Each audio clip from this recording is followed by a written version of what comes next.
Hey everyone, and welcome to Talk the Music Official. I'm Tracy, and I interview, review, react, and chat about new songs, new albums, and live shows.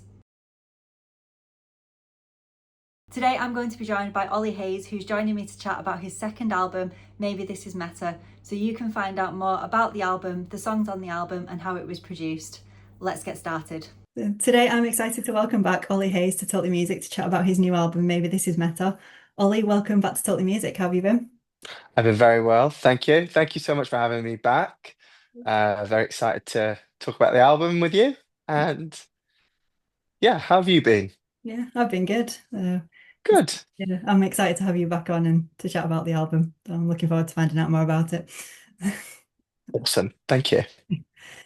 So as I've just mentioned, you've just released your new album, and would you like to tell us about it?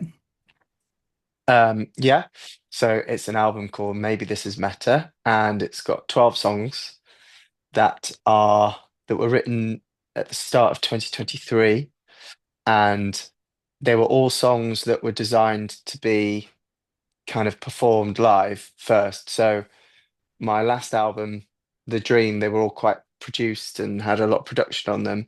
Whereas these ones were all started from songs that I could play and then build up from that kind of thing, Yeah. um, relying less on the production to get them into shape, more songs first, if that makes sense. Nice. And how did you come up with the name for the album? So the name is actually a lyric from a song that's not on the album, but it was supposed to come out before the album. Uh, but I just never did it that way round. It'll come out at some point, but it's just not from. It's not come out yet. But I always thought that that was. I don't know where that lyric came from. I thought, oh wow, this sounds fantastic. I thought this would be a good album title when I wrote it, and then when it came to choosing it, I found it really difficult to sum them all up, sum all the songs up Yeah. with one title. Um, because originally it was going to be called Sketches, because that's what they all started for, which is why on the singles or the albums, um, artworks are drawn. It was originally going to become Sketches, and then I thought it just sounded like the shoes. So it sounded like I was going to be promoting a pair of shoes, Ollie Hayes Never Sketches. thought of it like that. Um, so I thought maybe not that, and then um, I thought, well, I can either make up something and call them all together, or I can look at through the words and stuff. Um, my favorite ever lyric is in a song called "Love Me," but I, I didn't really want to call it "Ego Anaphylactic Attack" or something like that. So then I thought, um, maybe this is meta is great because they started out as songs that are meant to be played, Yeah. and this more than the last albums, I've actually played live more. So they are kind of um they are meta in a sense, I guess. But yeah, that's a long-winded way of telling you why it's called Maybe This Is Meta. And how does this album differ to the previous one you made? Um, it was it was consciously more restrained in what I said, like the way that they were written on actual instruments. So it was an acoustic or a piano and singing. And when I did the first album, um, God, it's taken me back a bit, but I think they were all done at the same time-ish, the same year span. Yeah. Um, but when I was doing them, I wanted them to sound different, everyone to take you on a new place. Yeah. And then I produced and wrote an album for Chasing Deer called Diamonds in the Rafters. And kind of through that was like, oh, these songs fit together better somehow because they have like through lines of things. We did the same thing where it was like, it doesn't matter what they sound like, they don't have to sound carbon copies, but somehow with the choice of stuff, they sounded more together. I was like, oh, I want to do something that's a bit more together. So across the whole album, all of the instruments that are in it are repeated and they're all pretty much the same across all the songs. Yeah. I'm just trying to think, um, with maybe the only exception of the Fets, Mhm. that which is quite acoustic. All the other ones have got um, elements of, like the jangly guitars or the piano in them. Like they're all the same, however many instruments on every track, just used in different ways. So how did you come up with the artwork for the album? The artwork for it was trying to make something that I thought would stand alone as a piece of artwork. And my first ever release was a song called Dealing with a Broken Heart. And I remember taking that and thinking, oh, this would look great as a piece of artwork.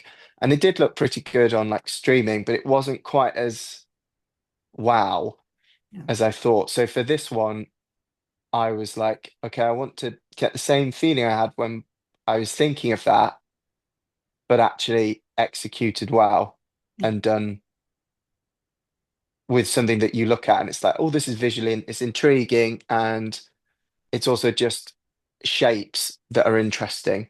Yeah. Um, and that shape was a little bit off the cuff when I was shooting it, but it just, as soon as I did it, was stood out. It was like, that's the one, that's the one. Um, so that's the thinking behind the artwork. And also the the vinyl that I'm pointing to is a vinyl of the album. Yeah. So it's like an album sleeve of the album itself, Yeah. which without being like this is an album sleeve for, Yeah. uh, which I thought would be pretty cool. Yeah. I think as I said before, we were chatting before this, I think it would make a really good vinyl cover. It's a piece Yeah, of display. Yeah. that was kind of what I was trying to go with it. It was something that if you had it in your hand, it'd be like it would go along with other stuff. Because I when I was trying to find ideas for it, I looked at actually properly looked, which I'd never really done before. I looked at Rumors. I think it's Rumors. Yeah, it's Rumors, I think, with Stevie Nicks on it. Oh no, it might be the one before. It's one of the Fleetwood Mac albums, and Yeah. I'd never looked at it before, and I thought that album means something completely different to me than that cover. Yeah. Just because I'd never looked at the cover in detail, but what they were doing on it was like, um, I think it's the one where John McVie's either juggling something. I can't remember. I'm telling this really badly, but I looked at that and thought, well, visually as shapes, they're quite interesting. So I wanted to do something that was a shape, Yeah. essentially. That was it. Um, that's as boiled down as I can get it. I wanted to make a shape. I did it and put it on a cover. So was there any reasoning behind the order of the songs? Um, there was a little bit. There was a little bit. So it was. It didn't really matter how it started to me. It could have not been takes one, Yeah. but also I thought like because it's an album and a lot of the songs have kind of already been on it, um, or released before, Yeah. that it would be a good way to ease people in a little bit. Yeah. Um, because where it starts was a frame of mind, which was kind of when the writing started, which was a lot more negative, and where it ends is something that's a lot more positive, I think. Yeah. Um, but the only thing that I did do was change the key of takes one so that the back end of Under the Apple Tree is the same key as that. So on a streaming, it will go into the next one. It'll be, which is what I did with um, Mad Love. I think I might have done it with A Dream as well. But I think this one is where it stops doing that thing. I think that was just I did that three times. I think maybe that's the time to stop. But yeah, so it feeds back into each other. And the only other thing I had was that what I felt the best song would be or was, which for me, I think the best one I've arguably ever written is Love Loving You. That wanted to be at 7, because that is. for me the lucky number. And when you look at other albums, I find track 7 Yeah. usually has something that's really fantastic in it. As track 7 rather. Other than that, it was really trying to make things work Yeah. as a whole piece. So um Love Me had that synth. Love Me was by chance the same key as what Takes One became, Yeah. and obviously the same key as that. So that synth at the start, which is like wow, it's a really fun impression of a synth. But that was what I labeled when I was doing my sessions. I was like, this is going to be called the maybe this is meta synth. So this can be in every song Yeah. somehow, and it is in every song somehow.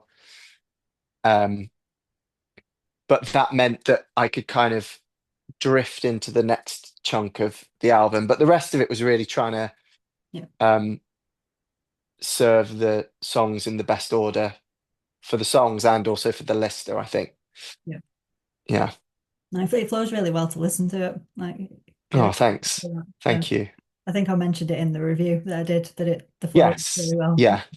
Yeah, I appreciate that. I mean, I say I worked hard at it. It was really a case of just making final decisions, but I did have to listen to it in different orders, and Yeah. this is the one that made the most sense Yeah. to me. So I'm glad that you think that what I did was right. Yeah, it is good. So was there a moment during the production when the album's direction completely changed? Yeah, yeah. Or it got more um definite because so there was so many songs that were done in that January, February, start of March, maybe. Um, because the whole point was they were all exercises. They were like, let's write a song that's like this, let's write a song like this.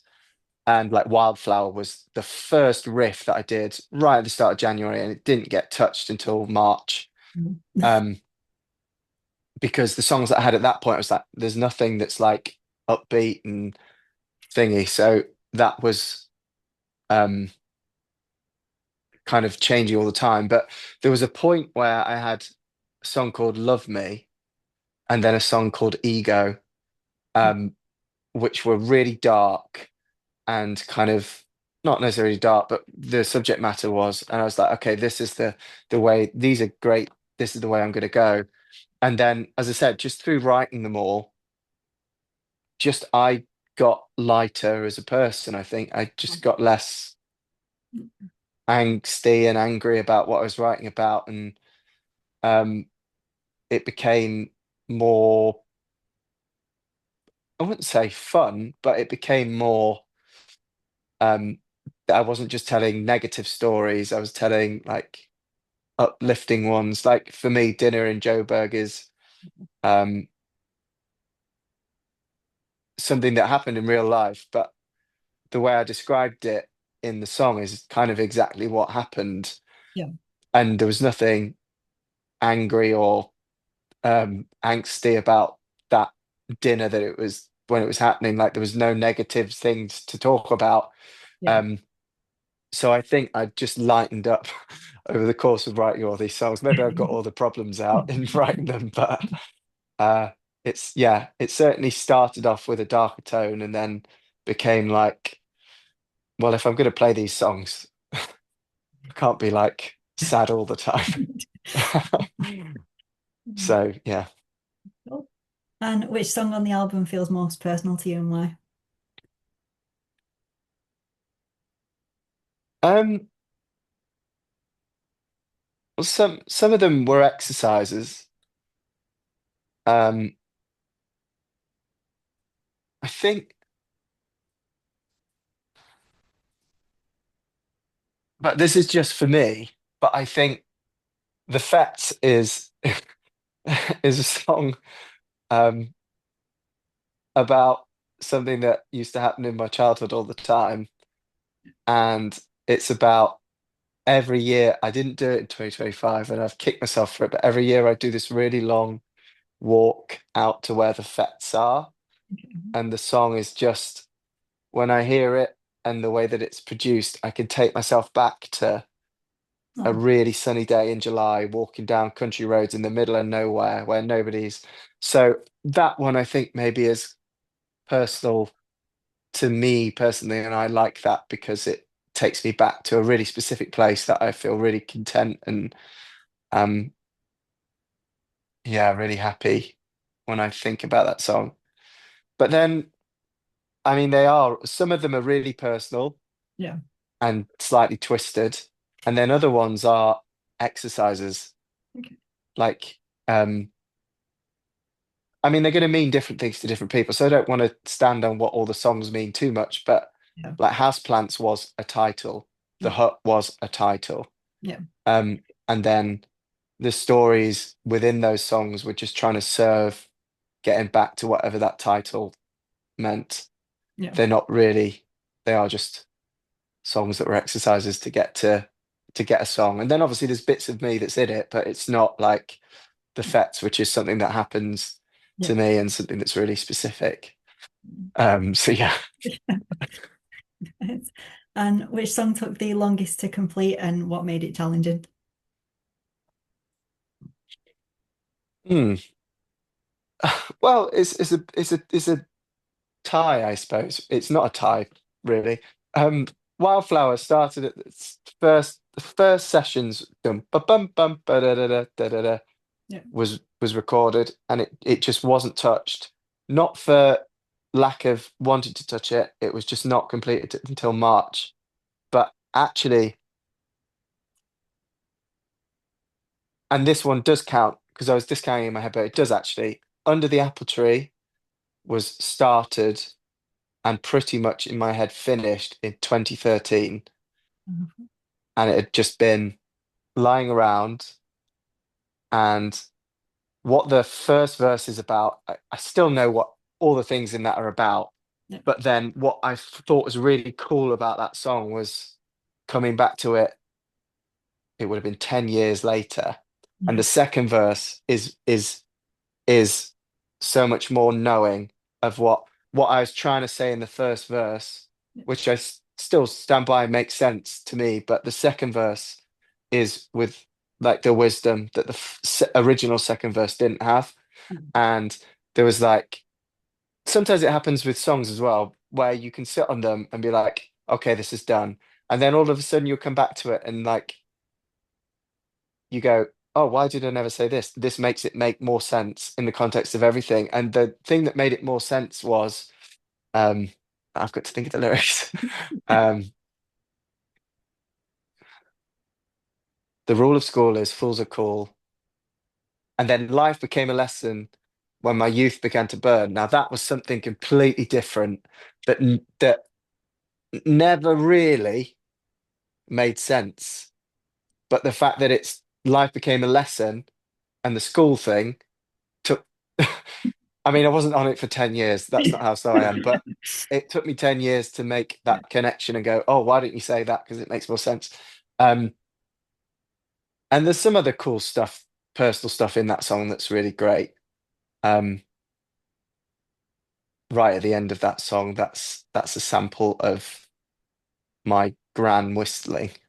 Um, so that's something that's really personal to me, and Oh, I like that. That's her melody. That's not yeah. mine. So that's really cool. Yeah. Um, yeah, sorry. What the longest? Yeah, Under the Apple Tree was definitely the longest from when it started to when it finished. Um, yeah, definitely. And that even wasn't that was the last thing finished for the thing as well, because right at the end of the song it goes raw, Yeah. and that was an accident. What happened in the studio was we were playing, and the guy who mixes it, which is a guy called Nat Webb, just pressed the space bar and something crashed and it went, wow. It's like, oh my God, can we get that? Can we recreate that? So yeah, we recreated it and put it on the end. So that was hands down the longest on the album to make. Wow. Yeah. And do you have a favorite lyric or musical moment in the album that you're really proud of? Favorite lyric, because it's only me that could say this in this way, is did I overegg my ego and have an anaphylactic attack? I was impressed Um, you got that word in a song. mm, but I was amazed when I worked out it would work. But it's it's not the overflate. I mean, it is actually the whole thing is relevant, but it was just the fact I managed to get anaphylactic attack in a song. Yeah, Um, impress me. because yeah, when I was younger, I actually did have one. So the fact that I can get into a tune is something I'm very proud of. And then my favorite musical moment in this one was I want to say Dinner in Joburg because it's not four chords, which quite a few of them are. Nothing wrong with that, but it's not four chords. And I was like, okay, I want to make something that sounds like Paul McCartney would at least have a go at something like this. So that one was something that was really cool. And then also in that, there's like that do do do do do do do at the end is a sample of my voice. It going. I can't remember what I actually say for that sample, but but that was really cool working out how to do that, and that informed some decisions on the whole production, but also in some other stuff as well. Yeah, So I think those two, Dinner and Joburg as a whole, and that little bit is probably my favorite bit. cool. And since the release of your debut album, The Dream, how do you feel that the internet has evolved to help you promote this new album? Um, Sometimes I feel a bit like a bit of a dinosaur with it because I sort of miss just having to shoot an artwork and a Right. music video and that being enough. But I mean, I'm positive that in the last few years that online, which is off the first album, Yeah. it keeps regularly getting listened to in Japan. I've never been to Japan. I don't think I know anyone that's Japanese, so um, I think that's really cool Yeah. that it can end up in different places. And obviously, I've done a lot of stuff on YouTube. Yeah. Um, so you know, I've got people that watch that from America, India, or Spain, all over. Yeah. So I think maybe the internet's done me some favors in people hearing it. It's just content's the bane of my life, which I'm sure everybody says that. Yeah. And I do enjoy actually making content, believe it or not. It's just that sometimes it can become a bit overwhelming, particularly when it's an album. I mean, people don't tend to release albums um, so much anymore, or at least in the way that I've done it, it's more singles, and then once the singles are to go, we do an EP, and then more singles, and kind of put an album together of two EPs rather than an actual thing. So I would say that the internet's got better at helping it, but it also takes up more of your time, Yeah. I No. think, for people to hit you. Cool. And if listeners could take away one feeling or message after hearing the album, what would you want it to be? Ooh,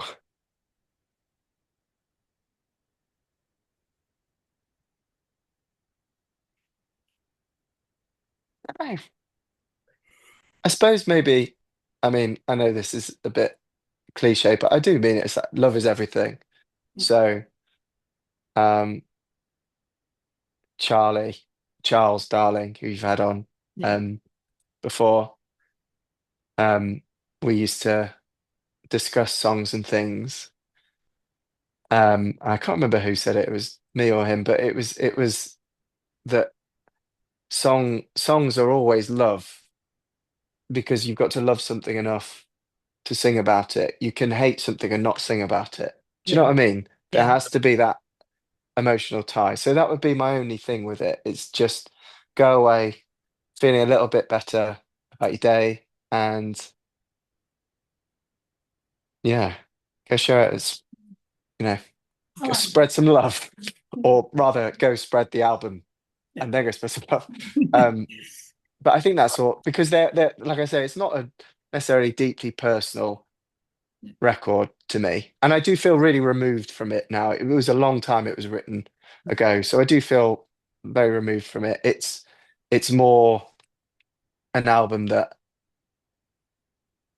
is just songs that I'm really proud of, that hopefully can help shine a light on some things that go on in someone's day-to-day life. So yeah. Yeah. And what's one message you have for your fans? Oh, thank you for sticking around. Thank you so much for listening. Thank you for the continued support. Um, it means a lot. Like, really, it does mean a lot. And it's been a while since there's been like a full release. So hopefully I won't disappoint you over the next couple of months. Um, and the other message I would say is please come to my show on the 26th of March at the Grove. That's the other thing I would I'll say. put the ticket link in the description. Thank you very much. Thank you. So, but yeah, and finally, what's next for you? What's next? Well, I've just said what's next. I've got a show on the 26th of March at the Grove in Nottingham, which will be amazing. And I'll be playing some songs off the album. And it's just going to be a nice kind of celebration of the last couple of years of releasing music and this album, this album's journey to being released. After that, there's going to be another album, which is made up of the songs that I couldn't make fit in the order on the first album. And so there's going to be some ones on there, of which a song of mine called Feeling Kinda is going to be on that one. And so that's what's next for me. Shows and songs. And I'd love for you to come to the show, and I'd love for you to listen to the songs and keep your eye out for the new album. I'm looking forward to it all. It's exciting. It is. It's very exciting. It's slightly overwhelming, but it's very exciting nonetheless. Good. Thank you. Yeah. Yeah, a massive thank you to Ollie for joining me on Totally Music. If anyone would like to check out his music, I'll leave all the links in the description below for you. Thank you. Thank you so much. Thank you so much for having me on. And if you're watching this and you haven't already, please go subscribe to Totally Music, Thank you. because the work that Tracy does is just fantastic for artists like myself. And I've been lucky enough to watch the channel grow over the last couple of years, and it's fantastic. And Thank you. yeah, subscribing always helps. So yeah, Thank you. no worries. Thank you for joining me to chat with Ollie Hayes about his second album, Maybe This Is Meta. If you enjoyed finding out about the album, then please let him know in the comments below, and please let him know what you think of his new album. And if you would like to discover some more incredible independent musicians, then please hit my subscribe button so you don't miss the next video I post. Thanks so much for watching. Bye.